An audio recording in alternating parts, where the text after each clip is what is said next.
Hello students, subscribe my channel education hub Moga. YouTube में आपने जाना है, विदाउट स्पेस टाइप करना है एजुकेशन हब मोगा और बेल आइकॉन नोटिफिकेशन को ऑन कर देना है। Thank you very much.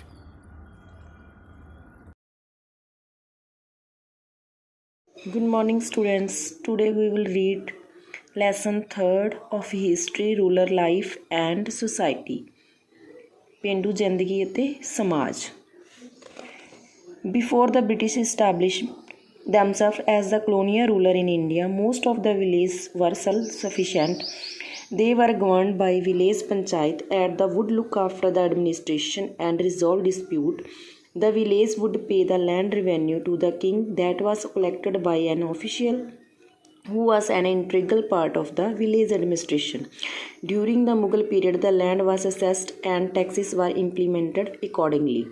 ਕਹਿੰਦੇ ਬ੍ਰਿਟਿਸ਼ ਸਮਾਜ ਤੋਂ ਪਹਿਲਾਂ ਜਦੋਂ ਬ੍ਰਿਟਿਸ਼ ਸਥਾਪਿਤ ਹੋਇਆ ਸੀ ਉਦੋਂ ਪਹਿਲਾਂ ਜਿਹੜਾ ਬਸਤੀਵਾਦ ਸੀ ਇੰਡੀਆ ਦੇ ਵਿੱਚ, ਜ਼ਿਆਦਾਤਰ ਜਿਹੜੇ ਪਿੰਡ ਸੀਗੇ ਉਹ ਸੈਲਫ ਸਫੀਸ਼ੀਐਂਟ ਸੀਗੇ। ਜਿਹੜਾ ਉਹਨਾਂ ਦਾ ਪ੍ਰਬੰਧ ਸੀਗਾ, ਕੋਈ ਵੀ ਉਹਨਾਂ ਦਾ ਵਿਲੇਜ ਪੰਚਾਇਤ ਵੱਲੋਂ ਦੇਖਿਆ ਜਾਂਦਾ ਸੀ ਪ੍ਰਬੰਧ, ਅਤੇ ਉਹਨਾਂ ਦੇ ਝਗੜੇ ਜਾਂ ਡਿਸਪਿਊਟ ਵਗੈਰਾ ਪੰਚਾਇਤ ਵੱਲੋਂ ਦੇਖੇ ਜਾਂਦੇ ਸੀ। ਅਤੇ ਜਿਹੜੇ ਪਿੰਡ ਸੀ ਉਹੀ ਘਰ ਜਿਹੜਾ ਇਕੱਠਾ ਕਰਦੇ ਸੀਗੇ ਅਤੇ ਉਹ ਰਾਜੇ ਨੂੰ ਦਿੰਦੇ ਸੀ, ਜਿਹੜਾ ਕਿ ਇੱਕ ਅਫਸਰ ਦੁਆਰਾ ਇਕੱਠਾ ਕੀਤਾ ਜਾਂਦਾ ਸੀ। ਜਿਹੜਾ ਉਹ ਅਫਸਰ ਸੀ ਉਹੀ ਇੱਕ ਪਿੰਡ ਦੇ ਐਡਮਿਨਿਸਟ੍ਰੇਸ਼ਨ ਦਾ ਹਿੱਸਾ ਹੁੰਦਾ ਸੀ। ਉਹ ਕਹਿੰਦੇ ਮੁਗਲ ਪੀਰੀਅਡ ਦੇ ਵਿੱਚ ਜਿਹੜੇ ਲੈਂਡ ਸੀਗੇ ਉਹਨਾਂ ਦੀ ਕੈਲਕੂਲੇਸ਼ਨ ਜਾਂ ਟੈਕਸਿਸ ਆ ਉਹਨਾਂ 'ਤੇ ਇੰਪਲੀਮੈਂਟ ਕੀਤਾ ਗਿਆ। ਅਕੋਰਡਿੰਗਲੀ ਵੀ ਕਿੰਨੀ ਜ਼ਮੀਨ ਆ ਉਹਦੇ ਅਕੋਰਡਿੰਗਲੀ ਟੈਕਸ ਲਗਾਏ ਗਏ ਸੀ। However, under the British rule, drastic changes were made in the process of revenue collection. ਉਹ ਕਹਿੰਦੇ ਫਿਰ ਵੀ ਇਸ ਬ੍ਰਿਟਿਸ਼ ਰੂਲ ਦੇ ਅੰਡਰ ਕਈ ਡਰਾਸਟਿਕ ਭਿਆਨਕ ਚੇਂਜ ਕੀਤੇ ਗਏ। ਕਦੇ ਵਿੱਚ ਰੈਵਨਿਊ ਕਲੈਕਸ਼ਨ ਦੇ ਵਿੱਚ। In this chapter we will learn about the various method used by the British to colonise the countryside. We will also learn the what the peasants did to counter the ulterior motive of the British. ਇਸ chapter ਦੇ ਵਿੱਚ ਅਸੀਂ ਕਈ method ਬਾਰੇ ਪੜ੍ਹਾਂਗੇ ਜਿਹੜੇ ਕਿ British ਸਰਕਾਰ ਵੱਲੋਂ ਯੂਜ਼ ਕੀਤੇ ਜਾਂਦੇ ਸੀ ਕੰਟਰੀ ਸਾਈਡ ਦੇ ਵਿੱਚ, ਅਤੇ ਅਸੀਂ ਇਹ ਵੀ ਪੜ੍ਹਾਂਗੇ ਕਿ ਕਿਸਾਨਾਂ ਨੇ ਕਿਹੜੇ ਮੈਥਡ ਨੂੰ ਯੂਜ਼ ਕੀਤਾ ਸੀ ਬ੍ਰਿਟਿਸ਼ ਦੇ ਨੂੰ। ਰੈਵਨਿਊ ਸਿਸਟਮ ਅੰਡਰ ਦਾ ਬ੍ਰਿਟਿਸ਼। ਕਰ ਵਾਲਾ ਸਿਸਟਮ ਕੀ ਸੀਗਾ ਬ੍ਰਿਟਿਸ਼ ਦੇ under. After establishing the rule, the main aim of the British was to ensure a steady source of income. ਉਹ ਕਹਿੰਦੇ ਇਹ ਰੂਲ ਜਿਹੜਾ ਸਟੈਬਲਿਸ਼ ਕਰਨ ਤੋਂ ਬਾਅਦ ਉਹਨਾਂ ਦਾ ਇਹ ਏਮ ਸੀਗਾ ਬ੍ਰਿਟਿਸ਼ ਵਾਲਿਆਂ ਦਾ ਕਿ ਉਹਨਾਂ ਦੇ ਵਿੱਚ ਜਿਹੜਾ ਇਨਕਮ ਦਾ ਇੱਕ ਸੋਰਸ ਬਣ ਜਾਂਦਾ ਸੀਗਾ, ਪੱਕਾ ਸੋਰਸ ਸੀਗਾ ਇਨਕਮ ਦਾ ਜਿਹੜਾ ਕਿ ਆ ਕਰ ਸੀਗਾ। In order to realise this aim, the British introduce 3 types of land revenue system in different part of our country. ਇਸ ਬਾਅਦ ਬ੍ਰਿਟਿਸ਼ ਨੇ 3 ਟਾਈਪਸ ਦੇ ਇੰਟਰੋਡਿਊਸ ਕੀਤੇ ਰੈਵਨਿਊ ਸਿਸਟਮ ਨੂੰ। ਪਰਮਾਨੈਂਟ ਸੈਟਲਮੈਂਟ ਔਰ ਜ਼ਮੀਨਦਾਰੀ ਸਿਸਟਮ। ਪਰਮਾਨੈਂਟ ਸੈਟਲਮੈਂਟ ਵੀ ਬੋਲਦੇ ਨੇ ਇਹਨੂੰ ਅਤੇ ਜ਼ਮੀਨਦਾਰੀ ਸਿਸਟਮ ਵੀ ਬੋਲਦੇ ਨੇ। Second ryotwari system and third mahalwari system. Firstly we will read permanent settlement. The permanent settlement was introduce by Lord ਕਾਰਨਵੈਲਿਸ ਇਨ ਬੰਗਾਲ ਇਨ 1793। ਜਿਹੜਾ ਪਰਮਾਨੈਂਟ ਸੈਟਲਮੈਂਟ ਸੀਗਾ ਇਹ ਲਾਰਡ ਕਾਰਨਵੈਲਿਸ ਨੇ ਬੰਗਾਲ ਦੇ ਵਿੱਚ 1793 ਦੇ ਵਿੱਚ ਇੰਟਰੋਡਿਊਸ ਕੀਤਾ ਸੀ। Under this land revenue system the zamindar were given the hereditary ownership of land. ਇਸ ਸੈਟਲਮੈਂਟ ਦੇ ਅੰਡਰ ਜਿਹੜੀ ਲੈਂਡ ਸੀਗੀ ਉਹਦੇ ਵਿੱਚ ਜ਼ਮੀਨਦਾਰਾਂ ਨੂੰ ਹੱਕ ਦਿੱਤਾ ਜਾਂਦਾ ਸੀ ਵੀ ਉਹ ਕਰ ਇਕੱਠਾ ਕਰਨ, ਅਤੇ ਜ਼ਮੀਨਦਾਰਾਂ ਨੂੰ ਹੈਰੀਡਿਟਰੀ ਓਨਰਸ਼ਿਪ ਦਿੱਤੀ ਜਾਂਦੀ ਸੀ। ਮੀਨਸ ਦਾਦੇ ਤੋਂ ਗਾਂ ਪੁੱਤਰ ਨੂੰ ਅਤੇ ਉਸ ਤੋਂ ਗਾਂ ਉਹਦੇ ਪੁੱਤਰ ਨੂੰ ਇਹ ਉਹਨਾਂ ਦਾ ਰਾਈਟ ਸੀਗਾ ਕਿ ਉਹ ਕੀ ਕਰ ਇਕੱਠਾ ਕਰ ਸਕਦੀ ਹੈ ਜ਼ਮੀਨਦਾਰ। They were responsible to collect tax on the behalf of the British. ਉਹ ਬ੍ਰਿਟਿਸ਼ ਦੇ ਬਿਹਾਫ 'ਤੇ ਕੀ ਆ ਕਰ ਇਕੱਠਾ ਕਰਦੇ ਸੀ। They had to pay 89% of the revenue collected to the British while keeping the remaining 11%। ਕਿਉਂਕਿ ਇਹ 89 ਬ੍ਰਿਟਿਸ਼ ਨੂੰ ਦੇ ਦਿੰਦੇ ਸੀਗੇ ਅਤੇ ਬਾਕੀ 11% ਆਪ ਰੱਖ ਲੈਂਦੇ ਸੀ। Land revenue was fixed for a period of 10 year. ਇਹ 10 ਸਾਲ ਲਈ ਫਿਕਸ ਰਹਿੰਦਾ ਸੀ। This was done to keep a check on corrupt revenue official who would not be able to change the land revenue at will. ਕਹਿੰਦੇ ਜਿਹੜਾ ਇਹ ਵਾਲਾ ਸੀਗਾ ਇਹ ਲਗਾਤਾਰ ਇਸ ਤਰ੍ਹਾਂ ਹੀ ਚੱਲਦਾ ਰਿਹਾ ਕਿਉਂਕਿ ਇੱਕ ਭ੍ਰਿਸ਼ਟਾਚਾਰ ਅਫਸਰ ਸੀ ਇਹਦੇ ਵਿੱਚ ਜਿਹੜੇ ਕਿ ਆਪਣੀ ਮਰਜ਼ੀ ਦੇ ਨਾਲ ਵੀ ਉਹ ਕਰ ਇਕੱਠਾ ਕਰ ਸਕਦੇ, ਇਸ ਲਈ ਇਸ ਨੂੰ ਚੇਂਜ ਨਹੀਂ ਹੋਣ ਦਿੰਦੇ ਸੀਗੇ ਇਸ ਸੈਟਲਮੈਂਟ ਨੂੰ, ਜਿਹੜਾ ਪਰਮਾਨੈਂਟ ਸੈਟਲਮੈਂਟ ਆ। The permanent settlement turn out to be the most fruitful for the zamindars. ਇਹ ਜਿਹੜਾ ਪਰਮਾਨੈਂਟ ਸੈਟਲਮੈਂਟ ਸੀ ਇਹਨਾਂ ਲਈ ਬਹੁਤ ਵਧੀਆ ਸਾਬਿਤ ਹੋਇਆ ਜ਼ਮੀਨਦਾਰਾਂ ਦੇ ਲਈ। The hereditary ownership of land help them to emerge as a new wealthy and powerful class of landlords. ਇਹ ਜਿਹੜੀ ਹੈਰੀਡੇਟਰੀ ਵਿਰਾਸਤ ਵਾਲੀ ਮਲਕੀਅਤ ਸੀਗੀ ਲੈਂਡ ਦੀ, ਇਸ ਨਾਲ ਕੀ ਹੋਇਆ, ਇੱਕ ਨਵੇਂ ਵੈਲਥੀ ਅਤੇ ਪਾਵਰਫੁਲ ਕਲਾਸ ਦੇ ਰੂਪ ਵਿੱਚ ਪੈਦਾ ਹੋ ਗਈ। Also increase the revenue generator from the increase in the cultivable land went into the hand of the zamindars they are making them ਵੈਲਦੀਅਰਸ। ਉਹ ਕਹਿੰਦੇ ਜਿਵੇਂ ਇਨਕਰੀਜ਼ ਹੋ ਜਾਂਦਾ ਸੀ ਕਰ, ਅਤੇ ਉਹਨਾਂ ਦੀ ਕੀ ਆ ਜ਼ਿਆਦਾ ਕਰ ਲੱਗਣ ਲੱਗ ਜਾਂਦਾ ਸੀ। ਜੇ ਉਹ ਨਹੀਂ ਪੇ ਕਰਦੇ ਸੀ ਤਾਂ ਜ਼ਮੀਨ ਉਹਨਾਂ ਦੇ ਹੱਥਾਂ ਦੇ ਵਿੱਚ ਚਲੀ ਜਾਂਦੀ, ਜਿਸ ਕਰਕੇ ਕਿ ਉਹ ਹੋਰ ਵੈਲਦੀਅਰ ਹੁੰਦੇ ਜਾਂਦੇ ਸੀ। On the other hand the system made the living condition worse for the cultivators. ਹੋਰ ਇਸ ਸਿਸਟਮ ਦੇ ਅੰਡਰ ਕੀ ਹੋਇਆ, ਉਹਨਾਂ ਦੀਆਂ ਜਿਹੜੀਆਂ ਲਿਵਿੰਗ ਕੰਡੀਸ਼ਨ ਸੀਗੀਆਂ ਉਹ ਵੀ ਵਰਸ ਮਤਲਬ ਭੈੜੀਆਂ ਹੁੰਦੀਆਂ ਗਈਆਂ, ਕਿਹਨਾਂ ਦੀਆਂ, ਕਿਸਾਨਾਂ ਦੀਆਂ। They were often subjected to oppressive method of the revenue collection. ਉਹਨਾਂ ਤੋਂ ਕਰ ਇਕੱਠਾ ਕਰਨ ਲਈ ਕਈ ਅਪਰੈਸਿਵ ਦਬਾਉਣ ਵਾਲੇ ਮੈਥਡ ਯੂਜ਼ ਕੀਤੇ ਜਾਂਦੇ ਸੀ। Four example they were evicted from their own lands by the zamindars on ground of non payment of dues and thus converted into tenants. ਉਹ ਕਹਿੰਦੇ ਐਗਜ਼ਾਮਪਲ ਦੇ ਤੌਰ 'ਤੇ ਦੇ ਵਰ ਇਵਿਕਟਡ, ਉਹਨਾਂ ਨੂੰ ਐਕਸਪੈਲ ਕੀਤਾ ਜਾਂਦਾ ਸੀ, ਮਤਲਬ ਕਿ ਬੇਦਖਲ ਕਰ ਦਿੱਤਾ ਜਾਂਦਾ ਸੀ ਉਹਨਾਂ ਦੀ ਆਪਣੀ ਜ਼ਮੀਨ ਤੋਂ ਜ਼ਮੀਨਦਾਰਾਂ ਦੁਆਰਾ, ਜੇਕਰ ਉਹ ਉਹਨਾਂ ਦਾ ਮਤਲਬ ਕਿ ਨੋਨ ਪੇਮੈਂਟ ਜਾਂ ਉਹਨਾਂ ਨੂੰ ਕਰ ਨਹੀਂ ਦਿੰਦੇ ਸੀਗੇ, ਅਤੇ ਉਹਨਾਂ ਦੀ ਜ਼ਮੀਨ ਕਨਵਰਟ ਇਨਟੂ ਟੈਨੈਂਟਸ, ਜੋ ਕਿ ਹੈ ਇਹਦੇ ਅਕੋਰਡਿੰਗ ਸੈਟਲਮੈਂਟ ਦੇ ਅਕੋਰਡਿੰਗ ਜ਼ਮੀਨ ਉਹਨਾਂ ਕੋਲ ਚਲੀ ਜਾਂਦੀ ਸੀਗੀ। ਨੈਕਸਟ ਹੈ second ryotwari system. The rotary system was introduced in Madras presidency by Sir Thomas Munro between 1820 and 1827। ਜਿਹੜਾ ਰੋਇਟਰੀ ਸਿਸਟਮ ਸੀਗਾ ਉਹ ਇੰਟਰੋਡਿਊਸ ਕੀਤਾ ਗਿਆ ਮਦਰਾਸ ਵਿੱਚ ਸਰ ਥੋਮਸ ਮੁਨਰੋ ਦੁਆਰਾ 1820 ਐਂਡ 1827 ਦੇ ਵਿਚਕਾਰ ਕੀਤਾ ਗਿਆ। ਦਾ ਵਰਡ ਰੋਇਟ ਮੀਨਸ ਪੀਸੈਂਟ। ਜਿਹੜਾ ਰੋਇਟਰੀ ਸਿਸਟਮ ਦਾ ਰਾਈਟ ਵਰਡ ਆ ਉਹਦਾ ਮਤਲਬ ਹੈ ਕਿਸਾਨ। Under the ਰੋਇਟਰੀ system the peasant were the owner of the land and the British government directly collected tax from them. ਇਸ ਰੋਇਟਰੀ ਸਿਸਟਮ ਦੇ ਅੰਡਰ ਜਿਹੜੇ ਕਿਸਾਨ ਹੁੰਦੇ ਸੀ ਉਹੀ ਜ਼ਮੀਨ ਦੇ ਮਾਲਕ ਹੁੰਦੇ ਸੀ, ਅਤੇ ਬ੍ਰਿਟਿਸ਼ ਗਵਰਨਮੈਂਟ ਡਾਇਰੈਕਟਲੀ ਜਿਹੜੀ ਬ੍ਰਿਟਿਸ਼ ਗਵਰਨਮੈਂਟ ਆ, ਸਰਕਾਰ ਆ ਜਿਹੜੀ ਅੰਗਰੇਜ਼ਾਂ ਦੀ, ਉਹ ਡਾਇਰੈਕਟ ਇਹਨਾਂ ਤੋਂ ਕੀ ਆ ਟੈਕਸ ਲੈਂਦੀ ਸੀ ਕਿਸਾਨਾਂ ਤੋਂ। This system was establish to remove the middleman that is the zamindar. ਇਹ ਜਿਹੜਾ ਸਿਸਟਮ ਸੀ ਇਸ ਦੇ ਵਿੱਚ ਕੀ ਹੈ, ਮਿਡਲ ਮੈਨ ਨੂੰ ਰਿਮੂਵ ਕੀਤਾ ਗਿਆ। ਮਿਡਲ ਮੈਨ ਕੌਣ ਸੀ, ਜਿਹੜੇ ਜ਼ਮੀਨਦਾਰ ਪਹਿਲਾਂ ਟੈਕਸ ਲੈਂਦੇ ਹੁੰਦੇ ਸੀ ਉਹਨਾਂ ਨੂੰ ਰਿਮੂਵ ਕਰ ਦਿੱਤਾ ਅਤੇ ਡਾਇਰੈਕਟਲੀ ਕਿਸਾਨਾਂ ਤੋਂ ਟੈਕਸ ਲੈਣ ਲੱਗ ਗਏ। It was believe that the removal of zamindar would insure a high revenue collection while protecting the right or peasant from ਅਨਡਿਊ ਐਕਸਪਲਾਈਟੇਸ਼ਨ। ਇਹਦਾ ਮਤਲਬ ਇਹ ਸੀਗਾ ਕਿ ਜ਼ਮੀਨਦਾਰਾਂ ਨੂੰ ਵਿੱਚੋਂ ਕੱਢਣ ਦੇ ਕਾਰਨ ਜਿਹੜਾ ਹਾਈ ਰੈਵਨਿਊ ਕਲੈਕਸ਼ਨ ਹੋਊਗੀ, ਅਤੇ ਜਿਹੜੇ ਕੀ ਆ ਉਹਨਾਂ ਨੂੰ ਕਿਸਾਨਾਂ ਨੂੰ ਵੀ ਪ੍ਰੋਟੈਕਟ ਕੀਤਾ ਜਾ ਸਕਦਾ ਹੈ, ਜਿਹੜਾ ਉਹਨਾਂ ਦਾ ਸ਼ੋਸ਼ਣ ਕਰਦੇ ਸੀ ਉਹਨਾਂ ਤੋਂ ਉਹਨਾਂ ਨੂੰ ਪ੍ਰੋਟੈਕਟ ਕੀਤਾ ਜਾ ਸਕਦਾ। Next we will read mahalwari system. The mahalwari system was modified version of the zamindar system. ਜਿਹੜਾ ਮਹਲਵਾਰੀ ਸਿਸਟਮ ਹੈ ਇਹ ਜ਼ਮੀਨਦਾਰ ਸਿਸਟਮ ਨੂੰ ਹੀ ਮੋਡੀਫਾਈ ਕੀਤਾ ਹੋਇਆ। It introduce by Holt Mackenzie in 1822 in north west India Punjab. ਇਹ ਜਿਹੜਾ ਵਾ ਹੋਲਟ ਮੈਕਨਾਈਜ਼ ਦੁਆਰਾ 1822 ਦੇ ਵਿੱਚ ਕੀ ਇੰਟਰੋਡਿਊਸ ਕੀਤਾ ਗਿਆ ਸੀ, ਜਿਹੜਾ ਨਾਰਥ ਵੈਸਟ ਇੰਡੀਆ ਪੰਜਾਬ ਦੇ ਵਿੱਚ ਆ ਐਂਡ ਸੈਂਟਰਲ ਇੰਡੀਆ ਦੇ ਵਿੱਚ। ਅੰਡਰ ਦੀ ਮਹਲਵਾਰੀ ਸਿਸਟਮ, ਇਸ ਮਹਲਵਾਰੀ ਸਿਸਟਮ ਦੇ under a group of village, ਇੱਕ ਗਰੁੱਪ ਦੇ ਵਿੱਚ ਜਿਹੜੇ ਵਿਲੇਜ ਸੀ, ਪਿੰਡ ਸੀ, ਉਹਨਾਂ ਨੂੰ ਕਲੈਕਟਿਵਲੀ ਨੋਨ ਐਜ਼ ਮਹਲ ਬੋਲਿਆ ਜਾਂਦਾ ਸੀ। ਮਹਲ ਔਰ ਸਟੇਟ ਕਹਿੰਦੇ ਸੀ। The land in these villages were collectively owned by the village community। ਇਹ ਜਿਹੜੀ ਪਿੰਡਾਂ ਦੀ ਜ਼ਮੀਨ ਹੁੰਦੀ ਸੀਗੀ ਉਹ ਕਲੈਕਟਿਵਲੀ ਤੌਰ 'ਤੇ ਉਹਦਾ ਮਾਲਕ ਵਿਲੇਜ ਦੀ ਕਮਿਊਨਿਟੀ ਹੁੰਦੀ ਸੀ। Who was jointly responsible for the payment of land revenue. ਉਹ ਕੀ ਹੈ ਜ਼ਿੰਮੇਵਾਰ ਵੀ ਹੁੰਦੇ ਸੀ, ਰਿਸਪੋਂਸੀਬਲ ਹੁੰਦੇ ਸੀਗੇ ਕਿ ਇਹ ਕਰਨ ਨੂੰ ਕੀ ਆ, ਰੈਵਨਿਊ ਨੂੰ ਕੀ ਆ ਪੇ ਕਰਨਾ। The rate of the land revenue change over a period. ਇਹ ਜਿਹੜਾ ਰੇਟ ਸੀ ਲੈਂਡ ਰੈਵਨਿਊ ਦਾ ਇਹ ਚੇਂਜ ਹੁੰਦਾ ਗਿਆ ਟਾਈਮ ਦੇ ਟਾਈਮ।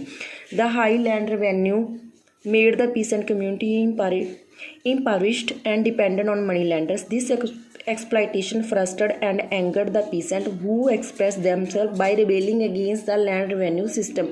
ਜਿਹੜਾ ਹਾਈ ਲੈਂਡ ਰੈਵਨਿਊ ਸੀ ਮੇਡ ਦਾ ਪੀਸੈਂਟ ਕਮਿਊਨਿਟੀ ਨੂੰ ਮਤਲਬ ਕਿ ਹੋਰ ਵੀ ਉਹਨਾਂ ਨੇ ਮਤਲਬ ਕਿ ਇੰਪਾਵਰਿਸ਼ਡ ਹੋਰ ਵੀ ਗਰੀਬ ਕਰ ਦਿੱਤਾ ਅਤੇ ਉਹਨਾਂ ਨੂੰ ਮਨੀ ਲੈਂਡਰ 'ਤੇ ਡਿਪੈਂਡ ਕਰ ਦਿੱਤਾ। ਇਸ ਨਾਲ ਕੀ ਆ ਉਹਨਾਂ ਦਾ ਸ਼ੋਸ਼ਣ ਹੋਇਆ, ਫਰਸਟਰੇਟ ਹੋਏ ਅਤੇ ਗੁੱਸੇ ਵਿੱਚ ਹੋਏ। ਉਹਨਾਂ ਨੇ ਕੀ ਆ ਇਸ ਤੋਂ ਬਚਣ ਦੇ ਲਈ ਕਿ ਉਹਨਾਂ ਨੂੰ ਵਿਦਰੋਹ ਕਰਨਾ ਸ਼ੁਰੂ ਕਰ ਦਿੱਤਾ ਰੈਵਨਿਊ ਸਿਸਟਮ ਦੇ ਅਗੇਂਸਟ। ਨੈਕਸਟ ਹੈ commercialisation of agriculture. Agriculture witness numerous changes under the colonial rule. ਜਿਹੜਾ ਐਗਰੀਕਲਚਰ ਇੱਕ ਗਵਾਹ ਵਾ ਕਿ ਕਈ ਚੇਂਜ ਹੋਏ ਸੀ ਬਸਤੀਵਾਦ ਰੂਲ ਦੇ ਵਿੱਚ। The industrial revolution during the 18th century lead to the establishment of factories in Britain. ਜਿਹੜਾ ਇੰਡਸਟਰੀਅਲ ਰੈਵੋਲਿਊਸ਼ਨ ਦੇ ਦੌਰਾਨ 18th ਸੈਂਚੁਰੀ ਦੇ ਵਿੱਚ ਕਈ ਫੈਕਟਰੀਜ਼ ਲਗਾਈਆਂ ਗਈਆਂ ਸੀ ਬ੍ਰਿਟੇਨ ਦੇ ਵਿੱਚ। ਦੀਸ ਫੈਕਟਰੀ ਰਿਕੁਆਇਰਡ ਆ ਰॉ ਮਟੀਰੀਅਲ। ਇਹਨਾਂ ਫੈਕਟਰੀ ਨੂੰ ਕੱਚੇ ਮਾਲ ਦੀ ਜ਼ਰੂਰਤ ਸੀ, ਵਿਚ ਦਾ ਬ੍ਰਿਟਿਸ਼ ਸਪਲਾਈਡ ਫਰੋਮ ਇੰਡੀਆ। ਜਿਹੜਾ ਕੀ ਆ ਬ੍ਰਿਟਿਸ਼ ਉਹਨਾਂ ਨੂੰ ਇੰਡੀਆ ਤੋਂ ਸਪਲਾਈ ਕਰਕੇ ਦਿੰਦਾ ਸੀ। The British force the Indian farmers to grow cash crops. ਤੇ ਬ੍ਰਿਟਿਸ਼ ਜਿਹੜੀ ਸਰਕਾਰ ਸੀਗੀ ਉਹ ਇੰਡੀਆ ਕਿਸਾਨਾਂ ਨੂੰ ਕੀ ਹੈ ਫੋਰਸ ਕਰਦੀ ਸੀ ਕਿ ਉਹ ਕੈਸ਼ ਕਰੋਪ ਨੂੰ ਗਰੋ ਕਰਨ, ਜਿਹੜੀਆਂ ਕੀ ਆ jute, cotton, rubber and indigo, to ensure a regular supply of raw material to the newly establish factory in Britain. ਮਤਲਬ ਕਿ ਇਹਨਾਂ ਨਾਲ ਕੱਚੇ ਮਾਲ ਦੇ ਨਾਲ ਉਹਨਾਂ ਦੀਆਂ ਜਿਹੜੀਆਂ ਬ੍ਰਿਟੇਨ ਦੇ ਵਿੱਚ ਫੈਕਟਰੀ ਉਹ ਚੱਲਦੀਆਂ ਸੀ। This policy of the colonial government of promoting the cultivation of cash crop for their remunerative value is known as the commercialisation agriculture. ਜਿਹੜੀ ਇਹ ਕਲੋਨੀਅਲ ਬਸਤੀਵਾਦ ਗੌਰਮੈਂਟ ਅੰਗਰੇਜ਼ੀ ਸਰਕਾਰ ਦੀ ਪੋਲਿਸੀ ਸੀ, ਇਹਦੇ ਨਾਲ ਕੀ ਆ ਕਲਟੀਵੇਸ਼ਨ ਨੂੰ ਕੀ ਆ ਪ੍ਰਮੋਟ ਕਰਨਾ ਸੀ ਕਿ ਉਹ ਜ਼ਿਆਦਾ ਤੋਂ ਜ਼ਿਆਦਾ ਮਤਲਬ ਕਿ ਕੈਸ਼ ਕਰੋਪ ਨੂੰ ਗਰੋ ਕਰਨ, ਇਹਨੂੰ ਕਮਰਸ਼ਲਾਈਜੇਸ਼ਨ ਐਗਰੀਕਲਚਰ ਬੋਲਦੇ ਆ। The commercialisation of Indian agriculture contributed the success of the industrial valuation in Britain. ਇਹ ਜਿਹੜੀ ਕਮਰਸ਼ਲਾਈਜੇਸ਼ਨ ਆ ਇੰਡੀਆ ਐਗਰੀਕਲਚਰ ਦਾ, ਇਹਨੇ ਕੀ ਆ ਇੰਡਸਟਰੀਅਲ ਵੈਲਿਊਏਸ਼ਨ ਦੀ ਸਫਲਤਾ ਦੇ ਵਿੱਚ ਯੋਗਦਾਨ ਪਾਇਆ। However it ruined the self sufficient of the Indian village. ਜਿਹੜੇ ਪਿੰਡ ਸੀਗੇ ਇੰਡੀਆ ਦੇ, ਉਹਦੀ ਜਿਹੜੀ ਸੈਲਫ ਸਫੀਸ਼ੀਐਂਸੀ ਉਹਨੂੰ ਇਹਨੇ ਬਰਬਾਦ ਕਰਕੇ ਰੱਖ ਦਿੱਤਾ ਰਿਵੈਲਿਊਸ਼ਨ ਇੰਡਸਟਰੀ ਨੇ। The commercialization of India agriculture benefited the British along with the landlords and money lenders. It resulted in widespread impoverishment among the peasants in India। ਮਤਲਬ ਕਿ ਉਹਨਾਂ ਨੇ ਆਪਣੇ ਬੈਨੀਫਿਟ ਦੇ ਲਈ ਉਹਨਾਂ ਨੂੰ ਲੈਂਡਲੋਰਡਸ 'ਤੇ ਡਿਪੈਂਡ ਕਰਤਾ, ਮਨੀ ਲੈਂਡਰਸ 'ਤੇ, ਜਿਸ ਦੇ ਨਾਲ ਕਿ ਸਾਰੇ ਇੰਡੀਆ ਦੇ ਵਿੱਚ ਕੀ ਹੈ ਗਰੀਬੀ ਪੈਦਾ ਹੋ ਗਈ। The agriculture in India was already expose to natural climates. ਜਿਹੜਾ ਖੇਤੀਬਾੜੀ ਸੀ ਇੰਡੀਆ ਦੀ ਉਹ ਪਹਿਲਾਂ ਹੀ ਕੀ ਹੈ ਨੈਚੁਰਲ ਕਲਾਈਮੇਟਸ ਦੇ ਅੰਦਰ ਸੀ, such as flood and droughts. The commercialisation of agriculture burdened the peasant further with high tax slabs and low price of crops। ਮਤਲਬ ਕਿ ਉਹ ਪਹਿਲਾਂ ਹੀ ਬੋਝ ਥੱਲੇ ਸੀਗੇ ਕਿ ਉਹਨਾਂ ਨੂੰ ਹਾਈ ਟੈਕਸ 'ਤੇ ਮਤਲਬ ਕਿ ਖੇਤੀ ਕਰਨੀ ਪੈਂਦੀ ਸੀ ਅਤੇ ਵੇਚਣੀ ਉਹਨਾਂ ਨੂੰ ਲੋ ਪ੍ਰਾਈਸ 'ਤੇ ਪੈਂਦੀ ਸੀ। High rates of tax made it difficult for the peasant to pay their taxes on time. ਜਿਹੜਾ ਹਾਈ ਰੇਟ ਸੀ ਟੈਕਸ ਦਾ, ਇਹ ਕਿਸਾਨਾਂ ਨੂੰ ਉਹਨਾਂ ਨੇ ਕੀ ਆ ਡਿਫੀਕਲਟੀ ਪੈਦਾ ਕਰਤੀ ਕਿ ਉਹ ਕੀ ਆ ਟਾਈਮ 'ਤੇ ਟੈਕਸ ਨਹੀਂ ਦੇ ਸਕਦੇ ਸੀ। The failure of which could lead to the loss of land. ਜੇ ਉਹ ਫੇਲ ਹੁੰਦੇ ਸੀ ਤਾਂ ਉਹਨਾਂ ਨੂੰ ਆਪਣੀ ਜ਼ਮੀਨ ਦਾ ਲੋਸ ਕਰਨਾ ਪੈਂਦਾ ਸੀ। As a result they were often force to borrow money from money lenders. ਇਸ ਦੇ ਸਿੱਟੇ ਵਜੋਂ ਉਹਨਾਂ ਨੂੰ ਕੀ ਹੈ ਮਨੀ ਲੈਂਡਰਸ ਤੋਂ ਮਨੀ ਬੋਰੋ ਕਰਨੀ ਪੈਂਦੀ ਸੀ। However instead of extending a helping hand to the peasant, money lender further took advantage of their crisis by either trapping them in a never ending cycle of ਡੈਪਟ or seizing there land. ਮਤਲਬ ਕਿ ਉਹਨਾਂ ਨੂੰ money ਲੈਣ ਦੇ ਲਈ money lander 'ਤੇ depend ਕਰਨਾ ਪੈਂਦਾ ਸੀ ਅਤੇ ਮਨੀ ਲੈਂਡਰ ਉਹਨਾਂ ਦੀਆਂ ਇਸ ਐਡਵਾਂਟੇਜ ਦਾ ਫਾਇਦਾ ਐਡਵਾਂਟੇਜ ਹੁੰਦੀ ਸੀ ਮਨੀ ਲੈਂਡਰਸ ਨੂੰ, ਫਾਇਦਾ ਚੱਕਦੇ ਸੀਗੇ ਅਤੇ ਉਹ ਕੀ ਹੈ ਜਿਹੜੇ ਕਿਸਾਨ ਸੀ ਪੀਸੈਂਟ ਸੀਗੇ ਕਦੇ ਵੀ ਖ਼ਤਮ ਨਾ ਹੋਣ ਵਾਲੇ ਡੈਪਟ ਕਰਜ਼ੇ ਦੇ ਵਿੱਚ ਦੱਬ ਜਾਂਦੇ ਸੀ, ਜਿਨ੍ਹਾਂ ਨਾਲ ਉਹਨਾਂ ਦੀ ਜਿਹੜੀ ਜ਼ਮੀਨ ਵੀ ਸੀ ਉਹ ਵੀ ਸੀਜ਼ ਕਰ ਦਿੱਤੀ ਜਾਂਦੀ ਸੀ, ਉਹਨਾਂ ਤੋਂ ਖੋਹ ਲਈ ਜਾਂਦੀ ਸੀ। Though the commercialisation of Indian agriculture had an altogether negative impact. ਇਸ ਨਾਲ ਕਿ ਉਹਨਾਂ 'ਤੇ ਕਾਫੀ ਨੈਗੇਟਿਵ ਇੰਪੈਕਟ ਵੀ ਪਏ, ਪ੍ਰਭਾਵ ਪਏ, ਅਤੇ ਇਸ ਦੇ ਨਾਲ ਨਾਲ ਕੁਝ ਸਮ ਪੋਜ਼ੀਟਿਵ ਆਸਪੈਕਟ ਵੀ ਉਹਨਾਂ 'ਤੇ ਪਏ। ਫॉर ਇੰਸਟੈਂਸ ਐਗਜ਼ਾਮਪਲ ਦੇ ਤੌਰ 'ਤੇ to insure the demand for raw material was met sufficiently. ਮਤਲਬ ਕਿ ਉਹਨਾਂ ਨੂੰ ਕੱਚਾ ਮਾਲ ਉਹਨਾਂ ਡਿਮਾਂਡ 'ਤੇ ਸਫੀਸ਼ੈਂਟਲੀ ਮਿਲ ਜਾਂਦਾ ਸੀ। The British improve the irrigation facilities. ਜਿਹੜੀਆਂ ਸਰਕਾਰ ਨੇ ਸੀ ਉਹਨਾਂ ਨੂੰ ਕੱਚਾ ਮਾਲ ਪ੍ਰਾਪਤ ਕਰਨ ਦੇ ਲਈ ਉਹਨਾਂ ਦੀ ਜਿਹੜੀ ਇਰੀਗੇਸ਼ਨ ਸਿੰਚਾਈ ਦੇ ਸਾਧਨਾਂ ਦੇ ਵਿੱਚ ਇੰਪਰੂਵਮੈਂਟ ਕੀਤੀ। ਦਾ ਰੀਜਨਲ ਸਪੈਸ਼ਲਾਈਜੇਸ਼ਨ ਆਫ ਕਰੋਪਸ ਵਰ ਪੁੱਟ ਇਨ ਦਾ ਪ੍ਰੈਕਟਿਸ ਐਫੀਸ਼ੀਐਂਸੀ। ਜਿਹੜੀਆਂ ਕਰੋਪ ਸੀਗੀਆਂ ਉਹਨਾਂ ਦੇ ਵਿੱਚ ਵੀ ਉਹਨਾਂ ਦੀ ਵੀ ਪ੍ਰੈਕਟਿਸ ਨੂੰ ਐਫੀਸ਼ੀਐਂਟੀ ਕੀਤਾ ਵਧੀਆ ਤਰੀਕੇ ਨਾਲ, ਮਤਲਬ ਕਿ ਉਹਨਾਂ ਨੇ ਸਿੰਚਾਈ ਦੇ ਵਿੱਚ ਵੀ ਉਹਨਾਂ ਨੇ ਮਤਲਬ ਯੋਗਦਾਨ ਪਾਇਆ ਬ੍ਰਿਟਿਸ਼ ਸਰਕਾਰ ਨੇ। ਪੀਸੈਂਟਸ ਰਿਬੇਲੀਅਨ, ਕਿਸਾਨਾਂ ਦੀ ਬਗਾਵਤ, ਵਿਦਰੋਹ। As we know the land revenue system introduce by the British had ruined the prosperity of India and lead to the widespread discontentment among the Indian peasants. ਉਹ ਕਹਿੰਦੇ ਅਸੀਂ ਜਿਵੇਂ ਜਾਣਦੇ ਹਾਂ ਕਿ ਜਿਹੜਾ ਲੈਂਡ ਰੈਵਨਿਊ ਸਿਸਟਮ ਸੀਗਾ ਉਹ ਸਰਕਾਰ ਵੱਲੋਂ ਇੰਟਰੋਡਿਊਸ ਕੀਤਾ ਗਿਆ ਸੀ, ਉਸਨੇ ਕੀ ਹੈ ਇੰਡੀਆ ਦੇ ਪਿੰਡਾਂ ਦੀ ਖੁਸ਼ਹਾਲੀ ਨੂੰ ਬਰਬਾਦ ਕਰਕੇ ਰੱਖਤਾ, ਅਤੇ ਇਸ ਦੇ ਨਾਲ ਕੀ ਆ ਉਹਨਾਂ ਦੇ ਕਿਸਾਨਾਂ ਦੇ ਵਿੱਚ, ਇੰਡੀਆ ਦੇ ਕਿਸਾਨਾਂ ਦੇ ਵਿੱਚ ਨਫ਼ਰਤ ਪੈਦਾ ਹੋ ਗਈ। This discontentment eventually lead to number of rebellion against the British system of land revenue. ਇਹ ਜਿਹੜੀ ਨਫ਼ਰਤ ਸੀ ਆਖਰਕਾਰ ਤੇ ਉਹਨਾਂ ਦੀ ਬਗਾਵਤ ਵਿੱਚ ਚੇਂਜ ਹੋ ਗਈ ਅੰਗਰੇਜ਼ਾਂ ਦੇ ਵਿਰੁੱਧ। The indigo rebellion was one such example of peasant rebellion. Let us study in detail. ਜਿਹੜੀ ਇੰਡੀਗੋ ਰਿਬੇਲੀਅਨ ਸੀ ਇੱਕ ਐਗਜ਼ਾਮਪਲ ਆ ਕਿਸਾਨਾਂ ਦੇ ਵਿਦਰੋਹ ਦੀ, ਜਿਹਦੇ ਬਾਰੇ ਅਸੀਂ ਕੀ ਆ ਸਟੱਡੀ ਕਰਾਂਗੇ। Indigo rebellion. Indigo was tropical plant that was widely cultivated for the dark blue dye it produce. ਇੱਕ ਟ੍ਰੋਪੀਕਲ ਪਲਾਂਟ ਆ ਜਿਹਦੇ ਵਿੱਚੋਂ ਡਾਰਕ ਬਲੂ ਕਲਰ ਦੀ ਡਾਈ ਪੈਦਾ ਹੁੰਦੀ ਹੈ। The textile factory that had come up in Britain during the industrial revolution created a huge demand for indigo dye. Indigo ਉਹ ਕਹਿੰਦੇ ਜਿਹੜੀਆਂ ਟੈਕਸਟਾਈਲ ਫੈਕਟਰੀ ਸੀ ਬ੍ਰਿਟੇਨ ਦੀਆਂ, ਉਹਦੇ ਵਿੱਚ ਕੀ ਆ ਇਸ ਦੀ ਬਹੁਤ ਜ਼ਿਆਦਾ ਡਿਮਾਂਡ ਸੀ ਇੰਡੀਗੋ, ਇੰਡੀਅਨ ਇੰਡੀਗੋ ਦੀ। In India indigo was cultivated through 2 method ਜਿਹੜੀ ਇੰਡੀਗੋ ਸੀ 2 ਮੈਥਡ ਨਾਲ ਪੈਦਾ ਕੀਤੀ ਜਾਂਦੀ ਸੀ, ਨਿੱਜ ਅਤੇ ਰਵਾਇਟਰੀ ਸਿਸਟਮ ਨਾਲ। ਅੰਡਰ ਦੀ ਨਿੱਜ ਸਿਸਟਮ ਦੇ ਅੰਡਰ ਜਿਹੜਾ indigo was cultivated in plantation that were owned by the rich European planters with the help of labourers. ਜਿਹੜੀ ਉਹ ਕਹਿੰਦੀ ਇੰਡੀਗੋ ਪੈਦਾ ਕੀਤੀ ਜਾਂਦੀ ਸੀਗੀ, ਪਲਾਂਟ ਕੀਤੀ ਜਾਂਦੀ ਸੀ, ਲਗਾਈ ਜਾਂਦੀ ਸੀ, ਉਹ ਯੂਰਪੀਅਨ ਪਲਾਂਟਰਸ ਦੁਆਰਾ ਲਗਾਈ ਜਾਂਦੀ ਸੀਗੀ। ਉਹ ਆਪਣੀ ਲੇਬਰਸ ਨਾਲ ਇਸ ਨੂੰ ਲਗਾਉਂਦੇ ਸੀ। ਅੰਡਰ ਦਾ ਰਵਾਇਟੀ ਸਿਸਟਮ ਦੇ ਅੰਡਰ ਜਿਹੜੇ ਕਿਸਾਨ ਸੀਗੇ ਉਹਨਾਂ ਨੂੰ ਫੋਰਸ ਕੀਤਾ ਜਾਂਦਾ ਸੀ to sign an agreement or contact, ਵੀ ਕੋਈ ਐਗਰੀਮੈਂਟ ਨੂੰ ਔਰ ਕੰਟੈਕਟ ਨੂੰ ਸਾਈਨ ਕਰਨ। Those who sign the contract got cash advance from the planters at low rates of interest to produce indigo. ਜੋ ਕੰਟਰੈਕਟ ਨੂੰ ਸਾਈਨ ਕਰਦੇ ਸੀ ਉਹਨਾਂ ਨੂੰ ਕੈਸ਼ ਐਡਵਾਂਸ ਦਿੱਤਾ ਜਾਂਦਾ ਸੀ ਪਲਾਂਟਰਸ ਦੇ ਵੱਲੋਂ ਲੋ ਪ੍ਰਾਈਸ 'ਤੇ, ਲੋ ਰੇਟ ਦੇ ਇੰਟਰਸਟ 'ਤੇ। But the loan terms insist that the right to cultivate indigo on at least 25% of the area under their holding and deliver the crops at a very low price। ਪਰ ਜਿਹੜੀਆਂ loan terms ਇਸ ਗੱਲ 'ਤੇ ਇੰਸਿਸਟ ਕਰਦੀ ਸੀ ਕਿ ਜਿਹੜਾ ਰਵਾਇਟਸ ਕਿਸਾਨ ਆ ਇੰਡੀਗੋ ਨੂੰ ਪੈਦਾ ਕਰਦੇ ਆ 25% 'ਤੇ ਕਹਿੰਦੇ ਏਰੀਆ ਨੂੰ ਕਰਦੇ ਆ, ਅਤੇ ਉਹਨਾਂ ਨੂੰ ਕੀ ਆ 25 ਏਰੀਆ ਕਰਨਾ ਪਊਗਾ। 25% ਏਰੀਆ ਉਹਨਾਂ ਨੂੰ ਇੰਡੀਗੋ ਹੀ ਪੈਦਾ ਕਰਨੀ ਪਊਗੀ ਅਤੇ ਡਿਲੀਵਰ ਇਹਨਾਂ ਨੂੰ ਲੋ ਪ੍ਰਾਈਸ 'ਤੇ ਕਰਨਾ ਪਊਗਾ। In India indigo cultivation was majorly done through the ryoti system. ਜਿਹੜੀ ਇੰਡੀਗੋ ਸੀ ਪੈਦਾ ਕੀਤੀ ਜਾਂਦੀ ਸੀਗੀ ਉਹ ਕਹਿੰਦੇ ਮੇਜਰਲੀ ਰਵਾਇਟੀ ਸਿਸਟਮ ਦੁਆਰਾ ਕੀਤੀ ਜਾਂਦੀ ਸੀ। Contribute the plight of the peasants indigo cultivation would also leave and the land unfit to grow and other ਕ੍ਰੋਪਸ।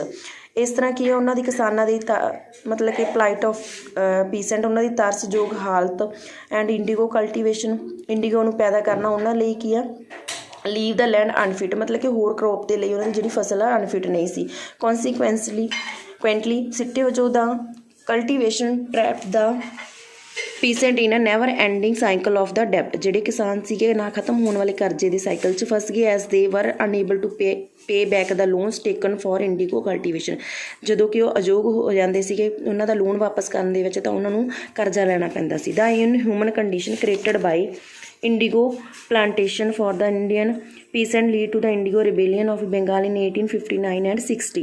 ਜਿਹੜੀਆਂ ਇਨਹਿਊਮਨ ਆਮ ਮਨੁੱਖੀ ਹਾਲਾਤਾਂ ਸੀਗੀਆਂ ਜਿਹੜੀਆਂ ਕਿ ਇੰਡੀਗੋ ਪਲਾਂਟੇਸ਼ਨ ਦੁਆਰਾ ਪੈਦਾ ਕੀਤੀਆਂ ਗਈਆਂ ਸੀਗੀਆਂ ਇੰਡੀਆ ਦੇ ਕਿਸਾਨਾਂ ਵੱਲੋਂ, ਉਹਨਾਂ ਨੇ ਕੀ ਇੰਡੀਗੋ ਵਿਦਰੋਹ ਕੀਤਾ ਬੰਗਾਲ ਦੇ ਵਿੱਚ 1859 ਅਤੇ 60 ਦੇ ਵਿੱਚ। The indigo cultivator went on strike and rebellion against European indigo planters. ਜਿਹੜੇ ਇੰਡੀਗੋ ਪੈਦਾ ਕਰਨ ਵਾਲੇ ਕਲਟੀਵੇਟਰ ਸੀ ਉਹ ਸਟ੍ਰਾਈਕ 'ਤੇ ਗਏ ਅਤੇ ਉਹਨਾਂ ਨੇ ਬਗਾਵਤ ਕੀਤੀ ਯੂਰਪੀਅਨ ਇੰਡੀਗੋ ਪਲਾਂਟਰਸ ਦੇ ਵਿਰੁੱਧ। Unable to contain the rebellion peasants and indigo commission was formed to review the situation and resolve the problems. ਜਦੋਂ ਇਹਨਾਂ ਦੇ ਵਿਦਰੋਹ ਨੂੰ ਅਸਫਲ ਹੋਣ ਦੇ ਕਾਰਨ ਜਿਹੜਾ ਇੰਡੀਗੋ ਦਾ ਕਮਿਸ਼ਨ ਸੀ ਉਹਨੇ ਕੀ ਆ ਉਹਨਾਂ ਦੀ ਸਿਚੁਏਸ਼ਨ ਨੂੰ ਰਿਵਿਊ ਕੀਤਾ ਅਤੇ ਉਹਨਾਂ ਦੀਆਂ ਪ੍ਰੋਬਲਮਸ ਨੂੰ ਰਿਸੋਲਵ ਕੀਤਾ। The commission accepted the fact that indigo cultivator was not profitable for the ryots. ਜਿਹੜਾ ਕਮਿਸ਼ਨ ਉਹਨੇ ਇਹ ਅਸੈਪਟ ਕੀਤਾ ਕਿ ਜਿਹੜੀ ਇੰਡੀਗੋ ਕਲਟੀਵੇਸ਼ਨ ਆ ਉਹ ਕਿਸਾਨਾਂ ਦੇ ਲਈ ਕੀ ਆ ਪ੍ਰੋਫਿਟੇਬਲ ਨਹੀਂ ਗੀ। ਹਾਊਐਵਰ ਇਟ ਆਲਸੋ ਆਸ ਦਾ right to fulfil there ਐਗਜ਼ਾਈਟਿੰਗ contracts. ਅਤੇ ਉਹਨਾਂ ਨੇ ਇਹ ਵੀ ਕਿਹਾ ਕਿ ਉਹ ਆਪਣੇ ਜਿਹੜੇ ਕੰਟਰੈਕਟਸ ਆ ਉਹਨਾਂ ਨੂੰ ਫੁਲਫਿਲ ਕਰ ਸਕਦੀ ਆ। ਆਫਟਰ ਫੁਲਫਿਲਿੰਗ ਦਾ ਕੰਟਰੈਕਟ ਦਾ ਰਾਈਟ ਵਰ given a choice to refuse future contract to grow indigo। ਉਹਨਾਂ ਦੇ ਲਈ ਕਿਸਾਨਾਂ ਲਈ ਇਹ ਚੁਆਇਸ ਹੋ ਗਈ ਕਿ ਜਿਹੜੇ ਉਹ ਫਿਊਚਰ ਦੇ ਵਿੱਚ ਉਹਨਾਂ ਨੇ ਕੰਟਰੈਕਟ ਕੀਤੇ ਆ ਗਰੋ ਕਰਨ ਦੇ ਇੰਡੀਗੋ ਨੂੰ ਉਹ ਕੀ ਰਿਫਿਊਜ਼ ਕਰ ਸਕਦੇ ਸੀ। The organise effort and coordination of the peasant lead to the discontinuation of indigo cultivation in Bengal. ਜਿਹੜੀ ਇਹ ਆਰਗੇਨਾਈਜ਼ ਉਹਨਾਂ ਨੇ ਕੋਸ਼ਿਸ਼ਾਂ ਕੀਤੀਆਂ ਸੀ ਕਿਸਾਨਾਂ ਦੇ ਕੋਆਰਡੀਨੇਸ਼ਨ ਸੀ, ਇਸ ਦੇ ਨਾਲ ਕੀ ਆ ਇੰਡੀਗੋ ਨੂੰ ਡਿਸਕੰਟੀਨਿਊ ਕਰਤਾ ਬੰਗਾਲ ਦੇ ਵਿੱਚ। ਨੈਵਰ ਦੀ ਲੈਸ ਇਨ ਕੰਟੀਨਿਊ ਟਿਲ ਦਾ 20th ਸੈਂਚੁਰੀ ਇਨ ਬਿਹਾਰ। ਫਿਰ ਵੀ ਇਹ ਕਹਿੰਦੇ ਬਿਹਾਰ ਦੇ ਵਿੱਚ 20th ਸੈਂਚੁਰੀ ਤੱਕ ਲਗਾਤਾਰ ਚੱਲਦਾ ਰਿਹਾ। Hair the peasant were force to sell their indigo at low prices. ਅਤੇ ਕਿਸਾਨਾਂ ਨੂੰ ਫੋਰਸ ਕੀਤਾ ਜਾਂਦਾ ਸੀ ਕਿ ਉਹ ਆਪਣੇ ਇੰਡੀਗੋ ਨੂੰ ਲੋ ਪ੍ਰਾਈਸ 'ਤੇ ਵੇਚਣ। It was only in 1970 under the leadership of Mahatma Gandhi that they could unsuccessfully increase the price at which the planters bought indigo from them. ਉਹ ਕਹਿੰਦੇ 1917 ਵਿੱਚ ਮਹਾਤਮਾ ਗਾਂਧੀ ਦੀ ਅਗਵਾਈ ਦੇ ਵਿੱਚ ਉਹ ਕਹਿੰਦੇ ਸਕਸੈਸਫੁਲੀ ਇਹਨਾਂ ਦਾ ਜਿਹੜਾ ਪ੍ਰਾਈਸ ਉਹ ਇਨਕਰੀਜ਼ ਕਰ ਦਿੱਤਾ ਗਿਆ। ਜਿਹੜੇ ਕਿ ਇੰਡੀਗੋ ਪਲਾਂਟਰਸ ਨੂੰ ਇੰਡੀਗੋ ਵੇਚਣ ਦੇ ਲਈ ਕੀਤਾ ਜਾਂਦਾ ਸੀ ਉਹਨਾਂ ਦਾ ਜਿਹੜਾ ਪ੍ਰਾਈਸ ਸੀ ਉਹ ਇਨਕਰੀਜ਼ ਕੀਤਾ ਗਿਆ। ਇਨ ਦਾ ਇਨੀਸ਼ੀਅਲ ਸਟੇਜਿਸ ਪਹਿਲਾਂ ਵਾਲੀਆਂ ਸਟੇਜਿਸ 'ਤੇ ਜਿਹੜਾ ਪੀਸੈਂਟਸ ਰਿਬੇਲੀਅਨ ਸੀ ਕਿਸਾਨਾਂ ਦੀ ਬਗਾਵਤ ਸੀ were sudden and executed without proper planning. ਉਹ ਬਿਨਾਂ ਪਲੈਨਿੰਗ ਤੋਂ ਸੀ, ਅਚਾਨਕ ਹੀ ਸੀ। However the by the 20th century 20ਵੀਂ ਸੈਂਚੁਰੀ ਵਿੱਚ under the leadership of Mahatma Gandhi the peasant were organise into groups. ਉਸ ਤੋਂ ਬਾਅਦ ਇਹਨਾਂ ਨੇ ਜਿਹੜੀ ਰਿਬੇਲੀਅਨ ਸੀ ਇੱਕ ਗਰੁੱਪ ਦੇ ਵਿੱਚ ਆਰਗੇਨਾਈਜ਼ ਕੀਤੀ। The main objective of this mass peasant movement was to address the problem that cropped up due to the exploitative practice of the British। Main ਮਕਸਦ ਇਹ ਸੀਗਾ ਜਿਹੜੀਆਂ ਮੂਵਮੈਂਟ ਦਾ ਇਹਨਾਂ ਪ੍ਰੋਬਲਮ ਨੂੰ ਐਡਰੈਸ ਸੀਗਾ ਜਿਹੜੀਆਂ ਕਿ ਉਹਨਾਂ ਨੂੰ ਉਹਨਾਂ ਦੀ ਕ੍ਰੌਪ ਦੇ ਰਿਲੇਟਡ ਸੀਗੀਆਂ ਬ੍ਰਿਟਿਸ਼ ਦੇ ਵਿੱਚ। Apart from the mass movement, a number of Kisan Sabhas also came up during this period to represent the peasant and to resolve their issues. The movements and association formed during this period of them are given below। ਉਹ ਕਹਿੰਦੇ ਕਈ ਕਿਸਾਨ ਸਭਾ ਦੇ ਵਿੱਚ ਆਈਆਂ ਇਸ period ਦੇ ਵਿੱਚ ਜਿਹੜੇ ਕਿ ਉਹਨਾਂ ਨੇ ਉਹਨਾਂ ਦੇ ਇਸ਼ੂਸ ਨੂੰ ਰੀਪ੍ਰਜੈਂਟ ਕੀਤਾ, ਆਪਣੇ ਇਸ਼ੂ ਨੂੰ ਰਿਜ਼ੋਲਵ ਕਰਨ ਦੇ ਲਈ ਜਿਹੜੀਆਂ ਮੂਵਮੈਂਟ ਸੀ ਜਾਂ ਐਸੋਸੀਏਸ਼ਨ ਸੀ ਇਸ ਪੀਰੀਅਡ ਦੇ ਵਿੱਚ ਆਈਆਂ ਉਹ ਇਸ ਤਰ੍ਹਾਂ ਸੀ। 1920 ਤੇ 21 ਦੇ ਵਿੱਚ ਪੀਸੈਂਟ ਅਪੋਜ਼ਡ ਆਰਬਿਟਰੇਰੀ ਇਨਕਰੀਜ਼ ਇਨ ਰੈਵਨਿਊ ਬਾਈ ਜ਼ਮੀਂਦਾਰਸ। ਜਿਹੜੇ ਕਿਸਾਨ ਸੀ ਉਹ ਵਿਰੁੱਧ ਸੀਗੇ ਆਰਬਿਟਰੇਰੀ ਇਨਕਰੀਜ਼, ਮਤਲਬ ਉਹਨਾਂ ਦੀ ਮਨਮਾਨੀ ਵੱਧ ਰਹੀ ਸੀਗੀ ਜ਼ਮੀਨਦਾਰਾਂ ਦੀ ਕਰਜ਼ਾ ਲੈਣ ਘਰ ਇਕੱਠਾ ਕਰਨ ਦੇ ਵਿੱਚ। ਐਂਡ ਦਾ ਉਦੋਂ Kisan Sabha was establish under Pandit Jawahar Lal Nehru and local leader Ram Chandra. ਇਹ ਜਿਹੜੀ ਸਭਾ ਸੀ ਪੰਡਿਤ ਜਵਾਹਰ ਲਾਲ ਨਹਿਰੂ ਅਤੇ ਲੋਕਲ ਸਭਾ ਦੇ ਜਿਹੜੇ ਲੀਡਰ ਦੁਆਰਾ ਰਾਮ ਚੰਦਰਾ ਦੁਆਰਾ ਔਰਗੇਨਾਈਜ਼ ਕੀਤੀ ਗਈ ਸੀ। ਨੈਕਸਟ ਸੀ 1923 ਐਂਡ 24 'ਚ ਪੀਸੈਂਟ successfully resist the increase in revenue in Tanjore and the first rights association was formed by NG Ranga in Andhra Pradesh। ਇਹਦੇ ਵਿੱਚ ਵੀ ਫਸਟ ਜਿਹੜੀ ਐਸੋਸੀਏਸ਼ਨ ਹੋਈ ਸੀ NG ਰੰਗਾ ਨੇ ਕੀਤੀ ਸੀ ਇਨ ਆਂਧਰਾ ਵਿੱਚ। In 1927 T Prakasam and K Vanaka Pataya spearheaded a ਕਿਸਾਨ movement ਇਨ ਦਾ Krishna Godavari delta. ਇਹ ਵੀ ਉਹਨਾਂ ਦੀ ਇੱਕ ਮੂਵਮੈਂਟ ਸੀ ਜਿਹੜੀ ਸਰਦਾਰ ਵੱਲਭ ਭਾਈ ਪਟੇਲ ਨੇ ਲੀਡ ਕੀਤੀ ਸੀ। The no revenue campaign against the revenue hike by 22% in Bombay and force the government to temporary abandon the revision. ਇਹ ਮਤਲਬ ਸਰਦਾਰ ਵੱਲਭ ਭਾਈ ਪਟੇਲ ਨੇ ਲੀਡ ਕੀਤਾ ਸੀਗਾ ਕਿ ਕੋਈ ਕਰ ਨਹੀਂ ਦਿੱਤਾ ਜਾਵੇ। ਇਹ ਮੁਹਿੰਮ ਉਹਨਾਂ ਦੇ ਵਿਰੁੱਧ ਸੀ ਜਿਹੜਾ ਕਿ ਉਹਨਾਂ ਨੂੰ 22% ਕੀ ਏਰੀਆ 'ਤੇ ਲਈ ਜਾਂਦੀ ਸੀ ਰੈਵਨਿਊ। ਉਹਨਾਂ ਨੂੰ ਬੰਬੇ ਦੇ ਵਿੱਚ ਐਨਫੋਰਸ ਕੀਤਾ ਸੀਗਾ ਗਵਰਨਮੈਂਟ ਨੂੰ ਕਿ ਇਹਨਾਂ ਨੂੰ ਕੀ ਹੈ ਇਹ ਰਿਵੀਜ਼ਨ ਨੂੰ ਅਮੈਂਡਨ ਮਤਲਬ ਛੱਡ ਦਿੱਤਾ ਜਾਵੇ। ਨੈਕਸਟ ਹੈ case study in Punjab. The British introduced the technique of canal irrigation in Punjab before the establish of the British rule। ਦਾ ਉਹ ਕਹਿੰਦੇ ਜਦੋਂ ਬ੍ਰਿਟਿਸ਼ ਰੂਲ ਨਹੀਂ ਆਇਆ ਸੀ ਉਸ ਤੋਂ ਪਹਿਲਾਂ ਕਨਾਲ ਇਰੀਗੇਸ਼ਨ ਜਿਹੜੀ ਪੰਜਾਬ ਦੇ ਵਿੱਚ ਸੀਗੀ ਉਹ ਕਹਿੰਦੇ ਪ੍ਰੀਸ਼ੀਅਨ ਵੀਲ ਨਾਲ ਕੀਤੀ ਜਾਂਦੀ ਸੀ। ਅਤੇ ਬ੍ਰਿਟਿਸ਼ ਦੇ ਆਉਣ ਦੇ ਨਾਲ ਜਿਹੜੀ ਹੈਗੀ ਆ ਉਹਨਾਂ ਨੇ ਕਈ ਤਰ੍ਹਾਂ ਦੀਆਂ ਇਰੀਗੇਸ਼ਨਸ ਨੂੰ ਇਸਟੈਬਲਿਸ਼ ਕੀਤਾ ਜਿਹੜੀਆਂ ਉਹਨਾਂ ਦੀਆਂ ਜ਼ਰੂਰਤਾਂ ਨੂੰ ਪੂਰਾ ਕਰਦੀਆਂ ਸੀਗੀਆਂ। After chapter reading you will try to find a book work. After that we will do question answer. Firstly try to find book work after proper reading. Good afternoon all my viewers and students। तो please subscribe our channel ख़त्म करने के बाद आपने कैसा, क्योंकि हमें initiative मिल सके कि बच्चे हमारी वीडियोस देख रहे हैं। Thank you very much. Subscribe our channel education hub Moga. Please subscribe our channel education hub Moga. Questions and 8, 9, 10 ये सारे क्वेश्चन आपने एक प्लेन पेपर पे राइट करने हैं। उनके सिर्फ आप आंसर लिखोगे। क्वेश्चन नंबर आंसर A 7 का A है, 8 का B है, ऐसा।